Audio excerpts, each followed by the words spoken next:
Om Shanti. Welcome to Interview with a Raj Yogi. And our topic today is spiritual care and food preparation, continuing with our theme that we've been exploring all month around spirituality and sustenance. First, we'll start with a reflection. Sitting comfortably.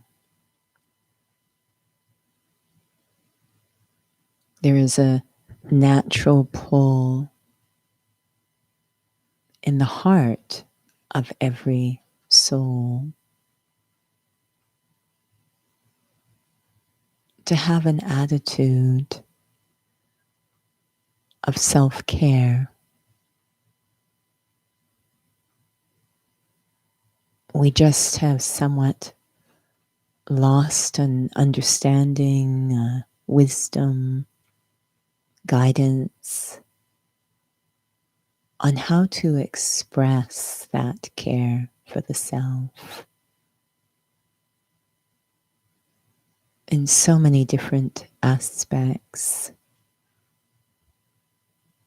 Even care physically for the body. As I sit here now, just checking in on the alignment of the body.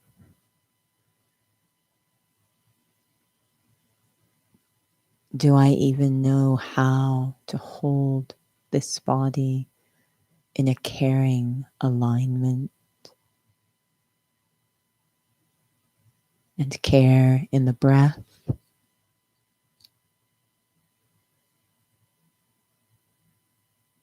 And of course, care in the sustenance.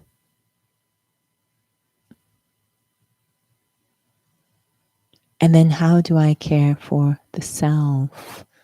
I, the being inside this body, using this body to express through. How do I care for the self? The alignment of I, the soul. The breath of I, the soul. The sustenance of I, the soul. This topic of self-care. Because the more I learn to care for the self, the more caring I can be towards others and our world. Self-care is the seed. Om Shanti.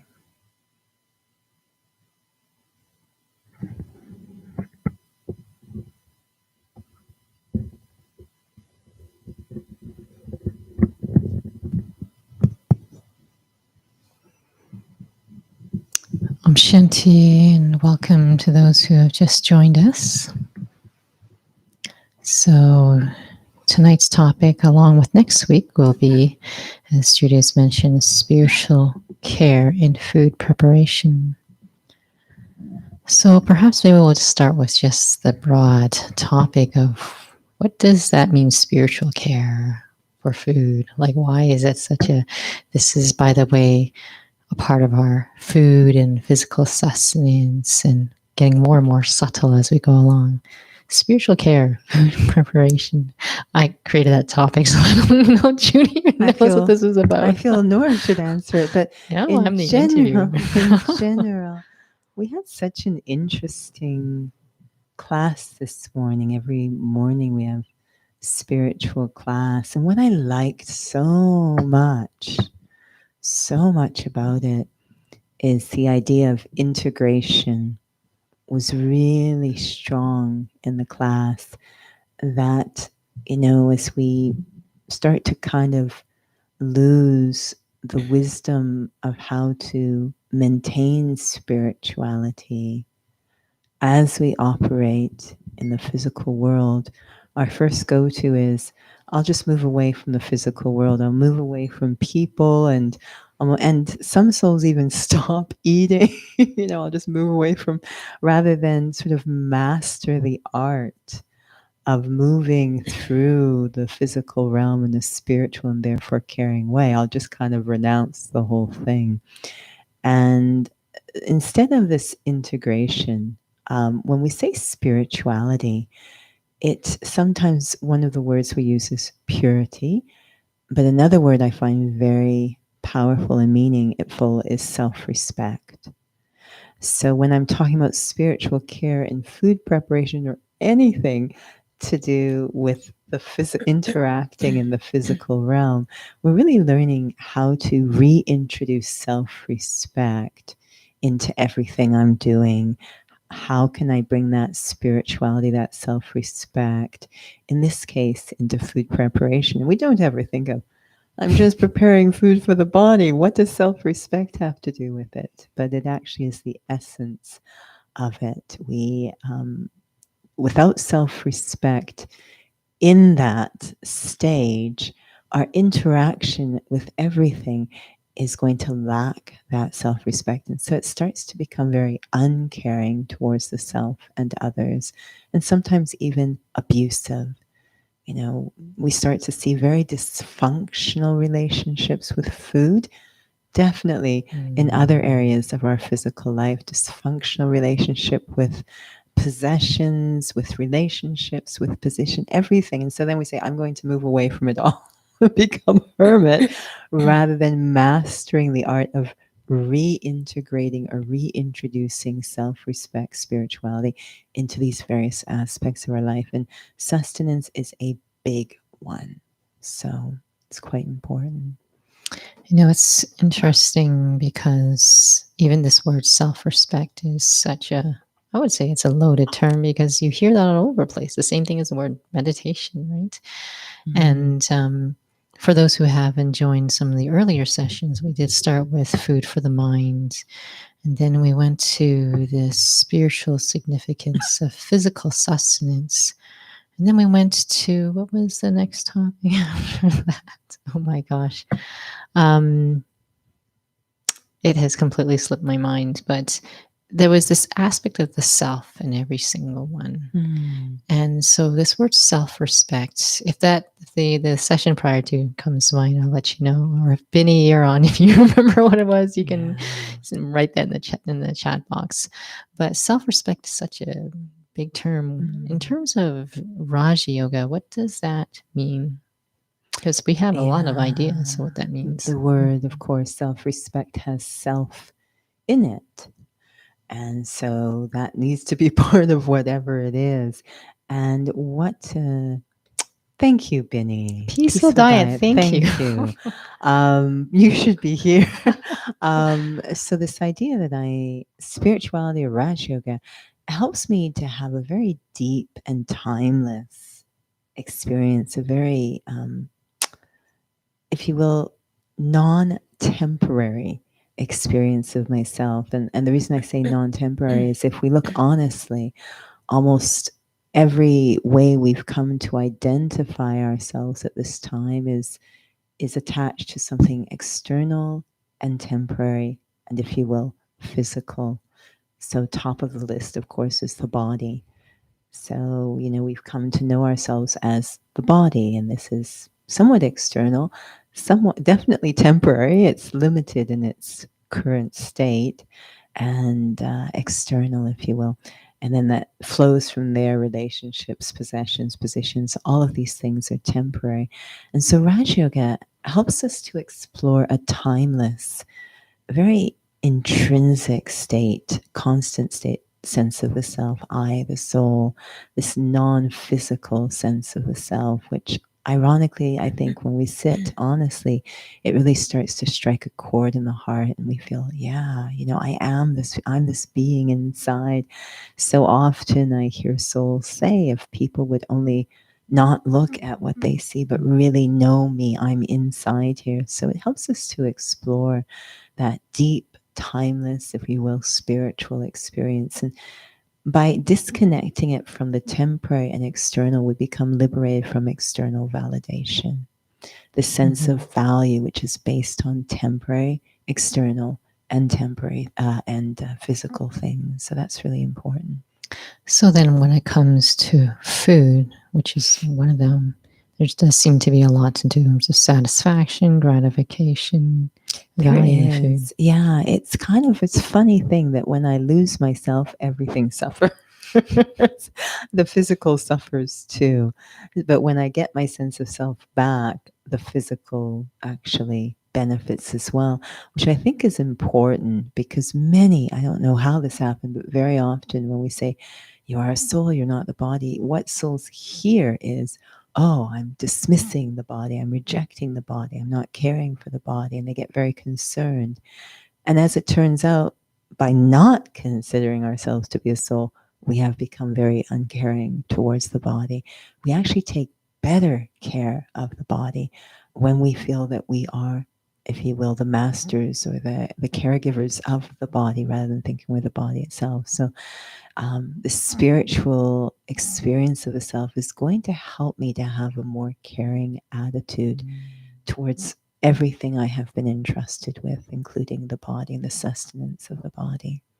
Is that why then the core of who I am as a soul, a spiritual being, that when I don't really actually accept that, or when the whole point is the journey of moving towards accepting that, is that then where spirituality becomes something sort of out there? Spiritual care is just something, she doesn't really, maybe it's not even conscious, but maybe it's subconscious. It's just still something that's something out there, and it's sort of something I do maybe once a week or when I have Yeah, time. definitely. Souls, we might begin to think it's not relevant or it's only when I have time. It's a big one, it's a luxury. Rather than really experiencing the relevance and the necessity of it, again, that quality of life will vastly improved once I move into the spiritual alignment. It's interesting then, because I know you've mentioned it in the recently previous sessions about it's not about white sugar or organic sugar. Right. Then, because I don't want us to digress too much on the topic here, but one of the things that comes up in terms of food choices, and you hear that a lot in the health industry, is organic food, and it's come up a lot in the health sectors, that there are just some populations that just cannot afford that. Yeah. So then when we think about spiritual care, it does seem like it is, of course, it's accessible to everyone. Yeah, no, it's quite interesting when you say I am a student of spirituality. I can't believe how many assumptions souls make that, oh, you must recycle, you must eat organic food, that these have become synonymous in people's head. But of course, that isn't what we are suggesting at all. That isn't what we're saying when we say spiritual care. And yes, it would exclude many people from so-called spiritual care if we're suggesting only those who say, for example, eat organic food are demonstrating spiritual care.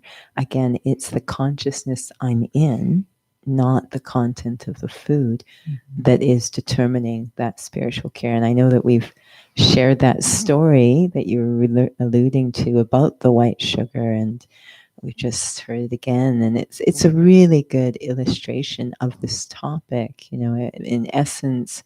Or I don't know if you want to share. It's interesting because we were in a conversation with one of the souls in Montreal because they had this workshop. It was about peaceful cooking or something. And one of the individuals who had come to the program is all about a raw, like it's really has a lot of knowledge about raw diet, I think it was. And so one of the things that is quite customary, and there's a spiritual reason for it, is to give out toli, which is a sweet that has been prepared in this awareness of being a soul and also in remembrance of God. So a lot of spiritual care. Yeah, a lot of spiritual care.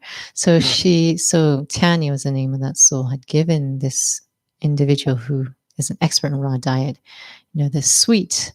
And she looked at her, oh, how could you give this to me? It's like giving me white death.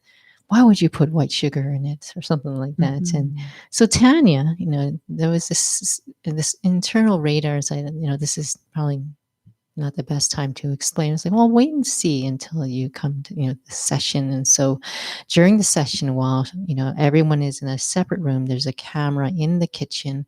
I'm not sure if it was just her or another soul, but and they were speaking aloud of what kind of consciousness and thoughts and awareness while they were cooking, about injecting the food while they were preparing with a certain kind of vibration. And I might be missing some big details, but by the end of it, that individual who's an expert raw food diet was like, I totally understand what you mean. I have no more questions. It wasn't really about the white sugar. I'm not sure if I explained that correctly. Yeah, no, that was great. So it's really, again, we tend to go so much, we're trying to care for the physical, but not from a physical consciousness. And this is so challenging for us to wrap our head into. We kind of swing from, I'm trying to care for the physical from a spiritual consciousness. So rather than constantly going into just the physical and calling that spiritual care, I want to move into a spiritual consciousness and hold that consciousness and see how that care will be demonstrated as I'm interacting with the physical. So it's a really interesting stage we're trying to attain. Now, there's this word I know that has been requested before, sattvic diet, which was sort of what inspired this series regarding food, sustenance, and spirituality. And you had talked about what sattvic means, but there's this other word that we use in the study in terms of satoguni, and tamoguni. Before I allude to what the question is about, if you could explain a little bit more what those mean in terms of, let's just talk about food. Yeah, it's just different qualities, if you will, states of operating, if you will, satoguni, rajoguni, and tamoguni. So sato being very elevated, very pure, spiritual, if you will, very peaceful. And one of the ways I sort of, just to make it really simple, one of the ways I sort of think about it is, if I'm going to get an operation done, there is the operation, and then there is the environment in which the operation is done. The environment is not the operation itself, but it does affect the quality of the operation. So I ideally would like the operation done in a very clean and sanitary environment, as opposed to, say, the trenches, right, where there's probably a better possibility of infection. So there's the operation and the container or the context in which it is happening. And so when we talk about satoguni or rajoguni, we're talking then about the container or the context.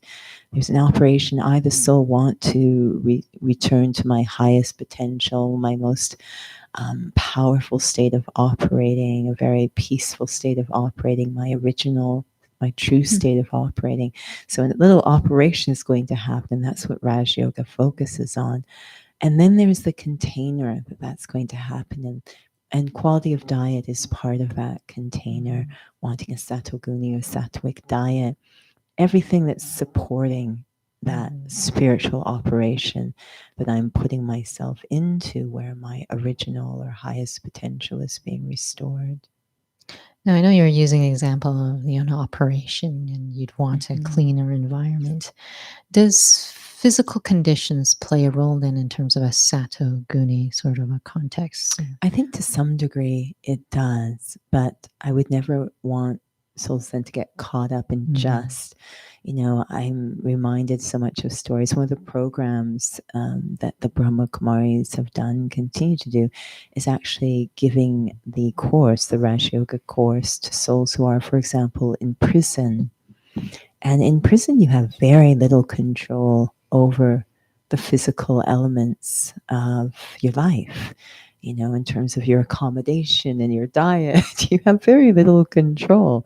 But there have been souls who have very successfully, there's a beautiful program I remember being reminded of, I believe it was Ohio, but a beautiful program where they were going into the prisons, and these souls were going through the Raj Yoga to the very advanced levels of the study. And the recidivism, the return rate was almost down to zero. Usually what happens is the prisoners are released, and then there's a very high rate of them reoffending and coming back into the prison system. But after they went through the Raj Yoga course, they really, that self-respect, that deep love for the self was restored. And these souls really weren't reoffending. It's quite phenomenal, quite noteworthy. But while they were in there, in terms of that, creating that ideal physical container, they really weren't necessarily able to do that. And yet they still had very successful spiritual study. So the point being, don't become so obsessed with the physical that you kind of lose the thread. Right. But ultimately, it's the consciousness, the inner care that's the most important. Now, we had such a powerful class on Sunday, these morning sessions that Judy is talking about being able to stabilize in the awareness of being a soul and then making decisions. And I was wondering if that sort of then helps to be able to know, I don't want to use the word draw the line, but how that fine line in terms of, the physical conditions, do contribute to a certain kind of environment to, we're using the context now of food preparation, but I mean, there's so many different contexts, but I really liked it because what we're suggesting is that as I explore and experience more and more this very basic idea that I am a soul, it actually changes what we can call our decision maker, our inner compass, or our sensitivities. So we actually are making different decisions with the situation we find ourselves in. So again, I'm not limited to the physical context, but I'm able to maximize the physical context, if you will, to support my spiritual endeavor. So I start to make different decisions. So let's say, okay, I'm experiencing myself to be a soul, and I open the fridge door and I don't have organic food in there. I barely have any food in there. I'm describing my life now. I barely have any. But with what is there, I am going to maximize that in terms of care, given the state of mind or consciousness I'm in. And the reason I think this is important is because sometimes if we get too caught up in the physical, we say, I can't make this effort because I am disadvantaged. And I just happened to peak at one point and saw one of the souls listening in, I believe, is a resident of the spiritual headquarters in Madhuban. And this is the height of the best container to be in, right? I mean, on every level, it's such a spiritually supportive space. Now, I am not living there full time. I'm living physically, maybe as far as you can get here in Calgary, but I'm not going to hold the thought, oh, I can never get to the same levels of progress as those who live. I'm so disadvantaged being I'm never going to have that thought. I'm going to maximize. In fact, I'm going to, really be sensitive to the same ways they created that spiritually charged atmosphere, the spiritual headquarters. I can sort of do the same thing here. So we say create a mini Madhuban or mini headquarters wherever you are. In other words, I'm using the consciousness to maximize the space I'm in. And I've always enjoyed, those kind of strange, renovation programs where they're working with this raw material, this situation at the beginning of the show, and it just looks like very ordinary playing. By the end of the show, it's like this $1 million. And what happened, that the one who's coming in, the expert in renovation, has an eye. They have this sensitivity, this capacity to be able to be very creative, to see what's possible in that situation and what it can become. So never to feel disadvantaged because I don't have certain physical things going on. But if I go into a certain consciousness, we call it soul consciousness, I'm able to maximize what I have for the best possible care.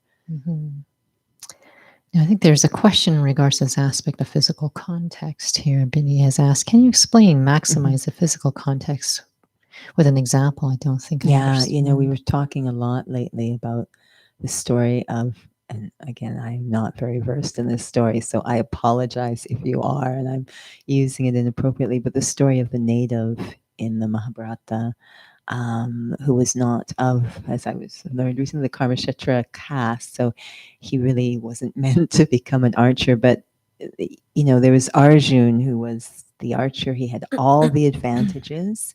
He had the beautiful facilities in the palace. He had Bhisham Pitame, the archer, the master of archery. He had every possible advantage physically to become the best archer in the kingdom.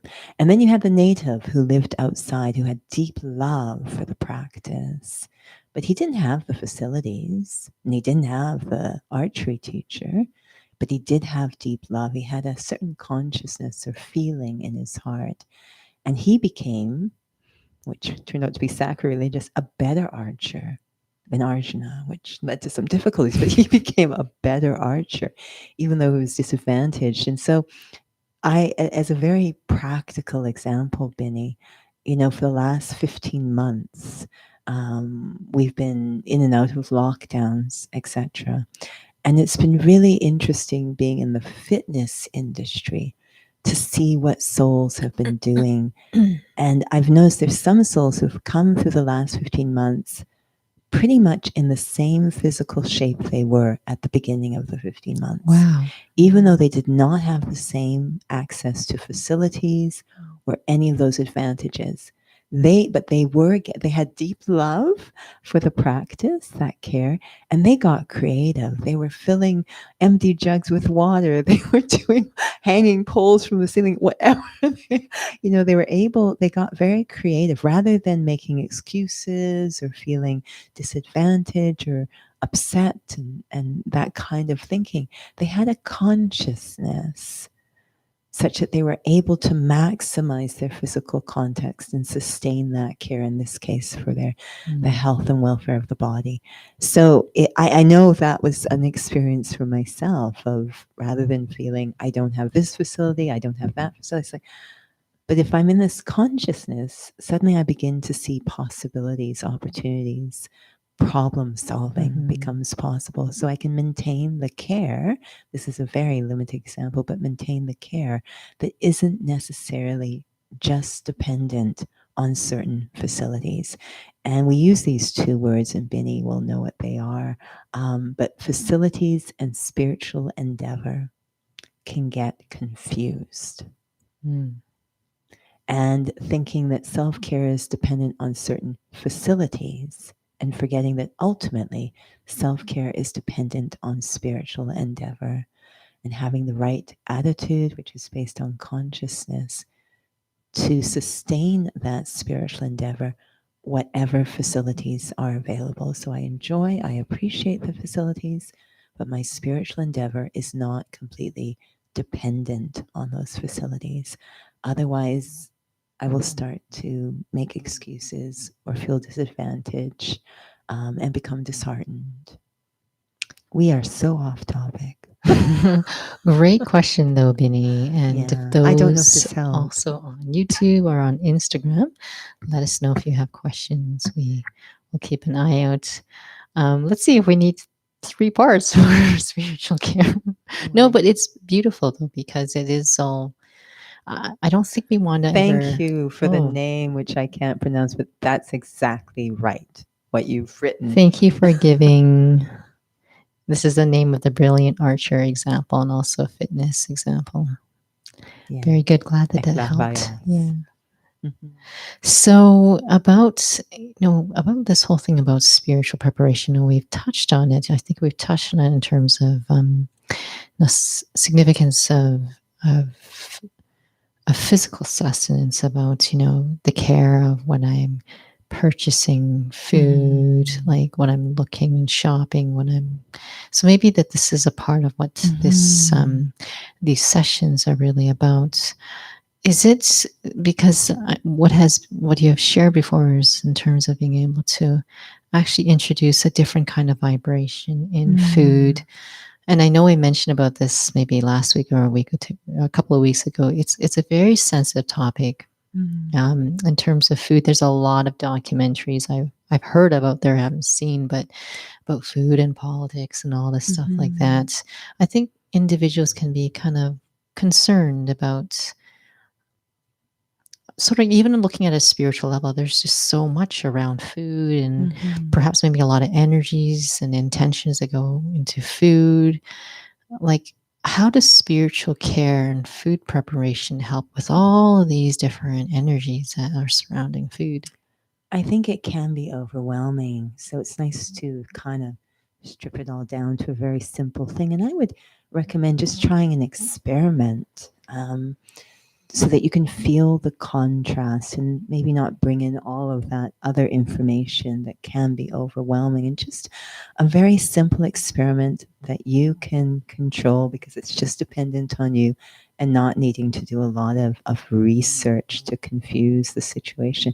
So when we go into the store to grocery shop, the contrast between going into that in what we could call a very ordinary or physical consciousness and what the experience of grocery shopping is when I do it in that consciousness. Very ordinary, just, okay, I'm going to the grocery store. I'm just, here I go, and I'm going to get some grapes and apples and biscuits and butter. Very ordinary. Just have my shopping list and I get the things on the list and away I go. So that's scenario one. The second scenario, before I enter the store, I first set my alignment.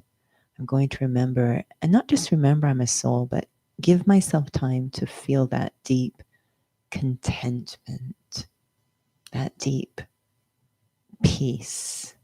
And if we choose even that natural connection with God, so a very sacred feeling as I set the consciousness before I enter the store. So I'm in a really certain feeling state.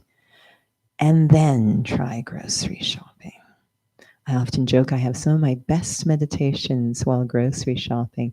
It's very interesting to shop for food when you're in a full or content state. And it's this, maybe if someone's watching you look like you're doing a bit of a dance. It's such a gentle, caring state to be in while you're getting this food that will sustain the body and the vibration, of course, yourself. But I would say compare those two scenarios, try both. And then I think we begin to understand what spiritual care and food preparation is about.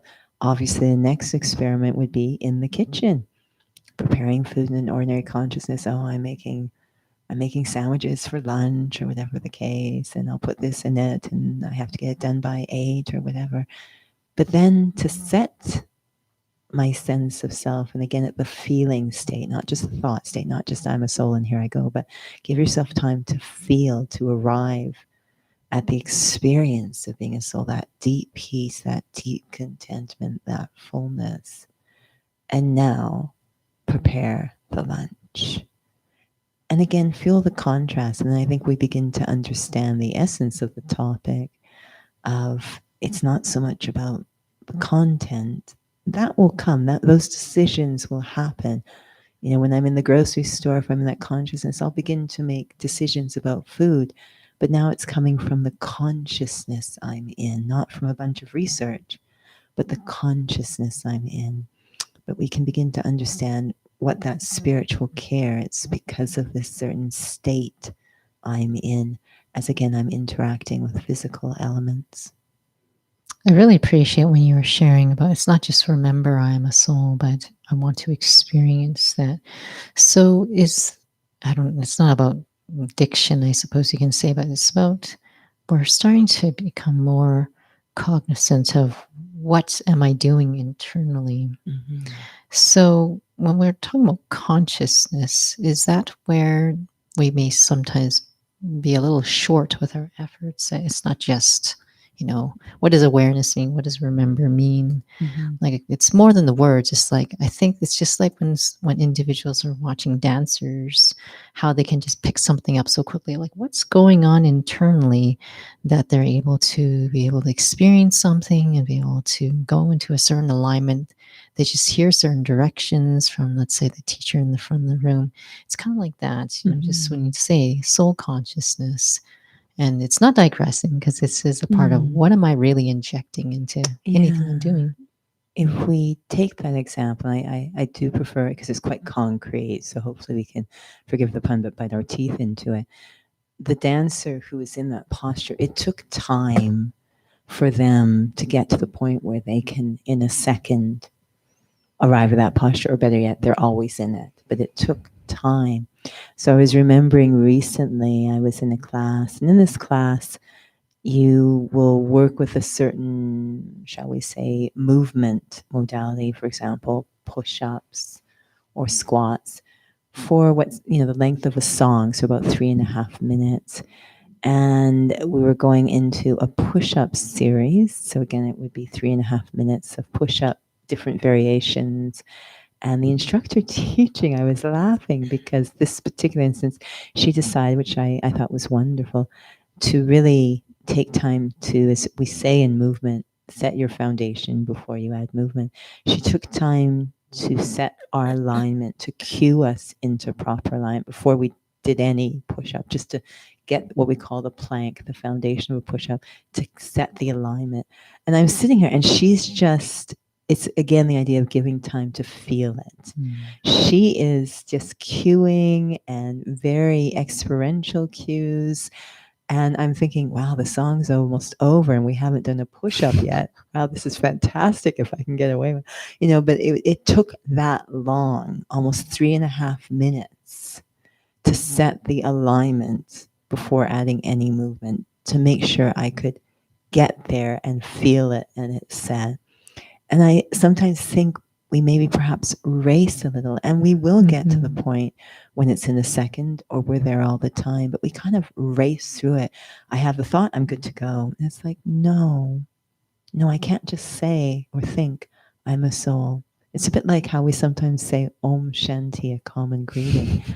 We say it for the weirdest things. It is meant to be the reminder to the self to put me into the experience of I am a soul, an embodiment of peace. I am distinct from the body. To feel all that whenever I say Om Shanti. We say Om Shanti as hello, goodbye, I'm done with you now. Can I get your attention? That Let's was close the nice. session. Yeah, let's close the session. I mean, it's weird because it's meant to really be an experience. I am I am a soul separate from the body, the embodiment of peace. So it's okay. It's a very caring thing, if you will, to give yourself time to arrive at the experience. The thought is good. It is the precursor to the experience. I need to think it. But that is not quite getting there. It's a bit like saying, I'm going to do a push up, but never actually having the alignment to do the push up.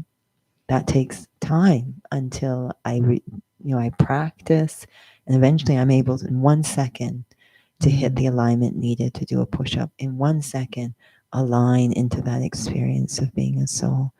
But give myself the time to work up to that 1 second. It takes 1 second to have the thought, but that doesn't mean I'm in the experience or the reality of it.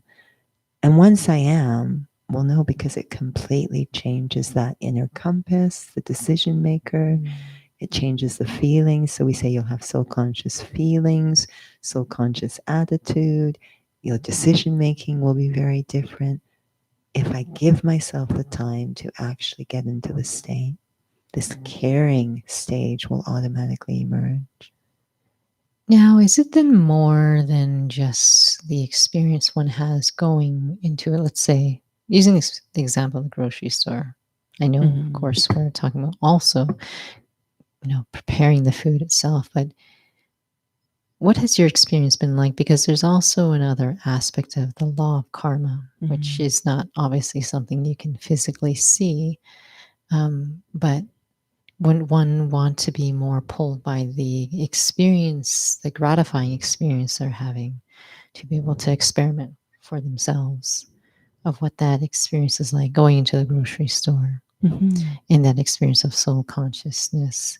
Because there is still also, some subtle impact, I suppose you can say, of being soul conscious when I'm shopping for Absolutely. groceries. Yeah, I think I understand what you're referring to. That you really will attain both. Mm-hmm. The consequences that result will be benevolent ones because I'm in that alignment. So I won't have to necessarily go at it piecewise or Mm-hmm. in a very almost superficial way. But, a bit like I will actually get benefit from the push up because I got into the right alignment. Not because I say did 20 push ups, but because I got into the right alignment, I will automatically take benefit. So if I get into the right alignment, automatically, the law of karma is very sensitive to the consciousness and intention. With which I do something. So it's not just Mm-hmm. looking at the superficial. If I go at it at the superficial, it won't really work very well. It'll be very limited or short term results. I get much more powerful ripple effect in terms of self care if I go deeply into the consciousness and attitude and intention behind the activity, which happens when I'm in that alignment. So it does feel like it's fascinating because there was a class you had asked me to read earlier today. Tells it Mm, actually reminds me so much of what you're talking about. You can do things at it with awareness. Okay, this is good karma, mm, right? But there's not a drive from a place of fulfillment, spiritual fulfillment, or reality. But yeah, I want to have good karma. But how mm-hmm. sustainable is that when you have other things driving you? But just from what you're sharing, it feels like it's now more than just going to shop for food. It's just like there's so much that can shift in terms of my actions. Like I'm Yeah. walking, I'm watching, I'm looking, I'm making decisions from this experience of being a soul. Mm-hmm. Yeah, I mean, I'm looking at the time, I'm aware, but Yes. just although this isn't a food sustenance example, but we've shared it before, where, we were asked to walk across a stage as divine beings might, and it was a contrast experience. And the first one, the first attempt, there were two of us. The first attempt, we were just feeling self-conscious, not soul-conscious, but self-conscious, and it was a complete disaster. And we were told, no, no, no, go back and first get into the right alignment, and which was a very helpful cue. Get into the right alignment, and now see. And it was very beautiful because the moment we got into the right spiritual alignment, this feeling, it's a very sublime, subtle, and it's an extremely caring state to be soul conscious. I used almost wish, we could, how you automatically care for everything you're entrusted with physically when you're in that state. It's very gentle, and we use the term non-violent. It's incapable of being abusive, even in a subtle way. And it was so interesting when I got into this state, rather than thinking about, okay, I have to walk gently and all, trying to check all these different things, just that one thing, be in that feeling. The way the body, you carried the body, the way there was another person there, you naturally knew what was a respectful distance for the other person, the way you walked on the earth, the way you held the body, the speed, everything, all these physical aspects, without focusing directly on them, they happened by just being in that spiritual alignment. So there's care, which tends to be piecewise. and we miss things. And then there's spiritual care, which just captures everything in such a natural way. Things that I might otherwise miss, captures everything in such a natural way. It's just something to experiment with. That's all I can suggest, is look at the contrast between the two. Thank you, Judy. I know we're so way overboard. We're a teeny little bit late. We're better this this week compared to last week. We tried to prepare ahead of time, but we may extend this a couple of weeks. Let's see how things go. But please join us again next week as it's really about the vibration piece. So I feel that the conversation has created a powerful and important foundation. So thank you. And thank you for the lovely question, Binny. And so we'll just, I guess, transition to a little reflection.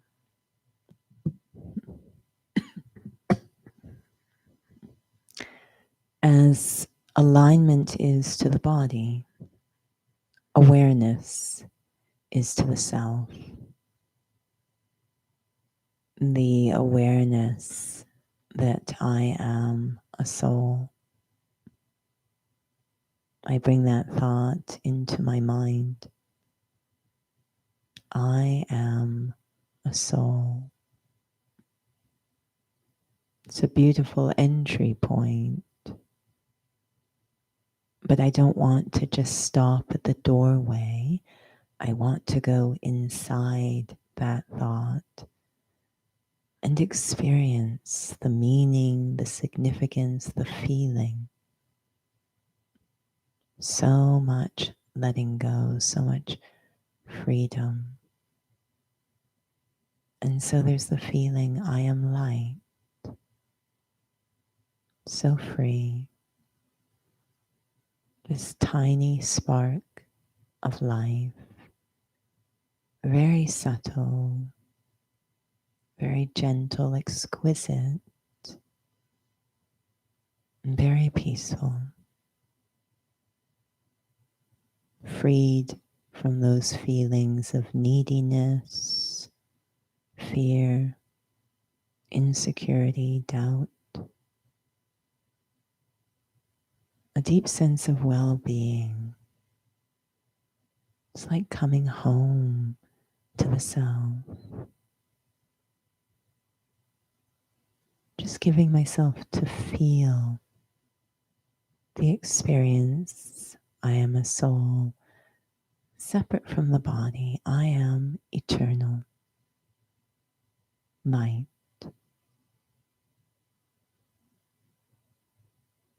And the ripple effect of that experience.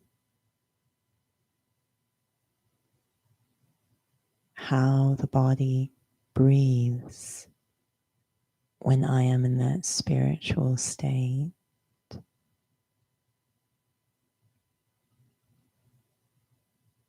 How nourishing the physical breath of the body becomes.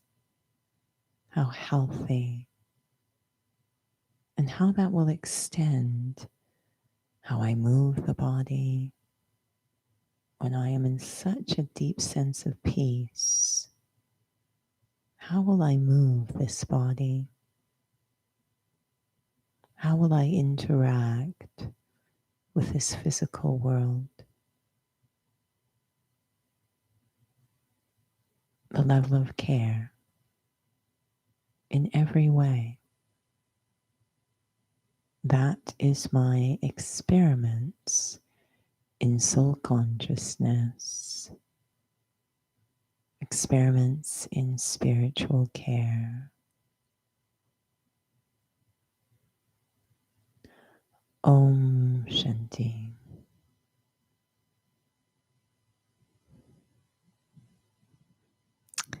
Om Shanti. We have another request there. I see that. So we will contact you, Binny, about that. Yeah, it's really good. Mm-hmm. So thank you for everyone for joining. I'm going to pass it over to Judy with the pop quiz. What's coming up next? It's always exam time.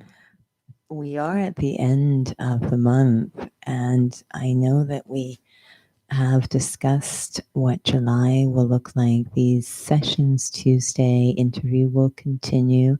We're always open to suggestions on content. So the interviews will continue Tuesday evenings, drop in meditation Tuesday, Thursday, and Sunday will continue. And of course, Saturday sessions, inner fitness, and self care will continue. All of these are on our website. So we will update it as soon as possible with any other workshops or special events going on, or always feel free to contact us by email if any questions. But thank you for joining the session at this time or in the future if you're listening to the recording. And until